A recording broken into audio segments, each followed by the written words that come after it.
एका विद्यार्थ्याने हा प्रश्न मला पाठवलेला बघा. √7 म्हणजे वर्गमुळात 7 वजा 3 वर्गमुळात 175 प्लस 2 वर्गमुळात 7 याचं उत्तर काय येणार आहे बघा. अशा प्रकारचं ज्यावेळेस गणित देईल पहिले तर मी जे काय गणित आहे ते लिहून घेतो, त्याच्यानंतर सांगतो मला कसं सॉल्व करायचं. बघा काय दिलेलं आहे, वर्गमुळात 7 दिला आहे वजा 3/5 वर्गमुळात 175 प्लस 2 वर्गमुळात 7. बघा आता इथे वर्गमुळात 7 आहे, इथे वर्गमुळात 7 आहे, म्हणजे ह्याचा जो तुकडा होणार आहे 175चा हा 7 एक घटक तरी 7 आला पाहिजे. या हिशोबाने हे गणित सॉल्व करायचा प्रयत्न करायचा. मग 175 ह्याची फोड पाडायची. पहिले ह्याला 5ने भाग देऊन पाहू किती येतं बघा. 5×3=15 खाली किती उरले 5×3=15 खाली उरले 2 5×5=25 म्हणजे 5ने भाग दिल्यानंतर किती राहतात. म्हणजे तुम्ही 175ला कसं लिहू शकता 35×5 म्हणजेच किती 175. आता या 35ला अजूनही मी 5ने भाग देऊ शकतो म्हणजेच काय किती येईल बघा. हे 5ने गुणलं होतं आधी तर 5×1=5 5×7=35 म्हणजे 7×5 35 होतात. 7×5 हे 135 होतात, सॉरी 35 होतात. मग ह्या तिघांचा जर गुणाकार केला तर हा किती येणार आहे 175. किंवा तुम्ही सरळ सरळ म्हणू शकता की 25×5 25×7 आपल्याला 7 बाहेर काढायचा होता. 25×7 हा किती आला असणार आहे 175. जसं की मी सांगितलं होतं वर्गमुळात 7 आला पाहिजे. वर्गमुळात इथे 7 आणण्याचा प्रयत्न करू शकतो आपण. तर 175ला सर्वप्रथम 7ने जरी भाग दिला असतं तरी 7×2=14 खाली किती उरले 3×7=35. मग 25×7 हे याची फोड झाली असती. ठीक आहे, मग आता जे काही आलेलं आहे ते सॉल्व करून बघूया.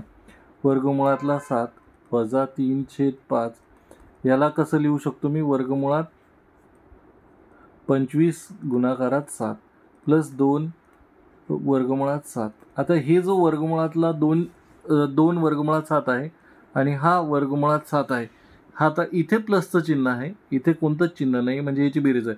म्हणजे तुम्ही असं म्हणू शकता की 2 वर्गमुळात 7 अधिक वर्गमुळात 7. इथे कोणतंच चिन्ह नसल्यामुळे तिथे अधिकचं चिन्ह असतं आणि इथे अधिकचं चिन्ह आहे. मग याची दोघांची जर तुम्ही बेरीज केली तर 2 हे वर्गमुळात 7 कॉमन निघतात. इथे 2 आहे, इथे काहीच नाही म्हणजे इथे एक आहे 2 आणि 3 होतो.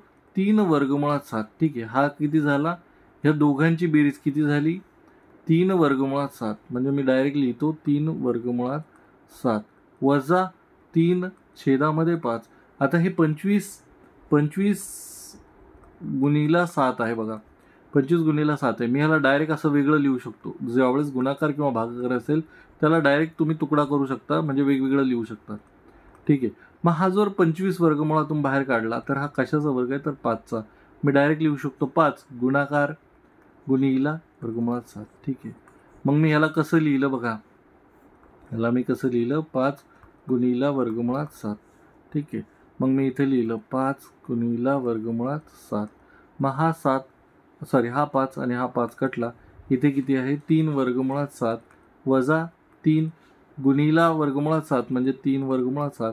3 वर्गमुळात 7 वजा 3 वर्गमुळात 7 किती उत्तर येणार आहे 0. हे उत्तर येणार आहे ऑप्शन क्रमांक 3 हे तुमचं उत्तर असणार आहे. जर तुम्हाला गणिताचे कोणतेही प्रश्न असतील हा टेलिग्राम ग्रुप आहे, डाऊट्स ग्रुप आहे, याच्यावरती तुम्ही तुमचे प्रश्न मला बिंदास पाठवू शकता. आपण नाममात्र फीस 59 रुपयामध्ये ते मेंबरशिपवाले व्हिडिओज ऑफर करत आहोत. त्यामध्ये कोणते कोणते व्हिडिओज आहेत ते बघण्यासाठी हा QR कोड स्कॅन करा. आपलं एक व्हॉट्सअप चॅनलसुद्धा आहे, त्याला जर तुम्हाला कनेक्ट व्हायचं असेल तर राईट साईडचा QR कोड तुम्ही स्कॅन करू शकता. धन्यवाद.